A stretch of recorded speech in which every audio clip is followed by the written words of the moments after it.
નમસ્કાર, શો ટાઈમમાં આપનું સ્વાગત છે।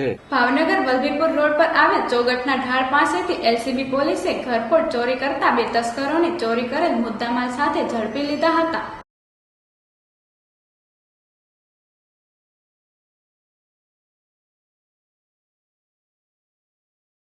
એલસીબી પોલીસ ગ્રામ્ય વિસ્તારમાં પેટ્રોલિંગમાં હતી તે દરમિયાન ચોગઠના ઢાળ પાસેથી ઘરફોડ ચોરીના ગુનામાં છેલ્લા 4 વર્ષથી ફરાર બગસરાના ચતુર ગભરુભાઈ ડાભી અને સિહોરના અરુણ દીપકભાઈ ચુડાસમાને ચોરી કરેલ સોના ચાંદીના ઘરેણા સાથે ઝડપી લીધા હતા।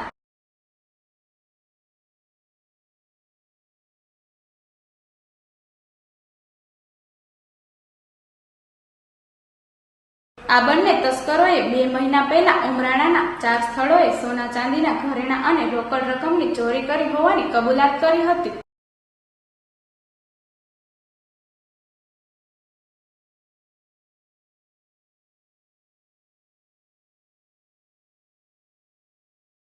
પોલીસે ₹9,40,000નો મુદ્દામાલ કબજે કરી કાયદેસર કાર્યવાહી હાથ ધરી હતી।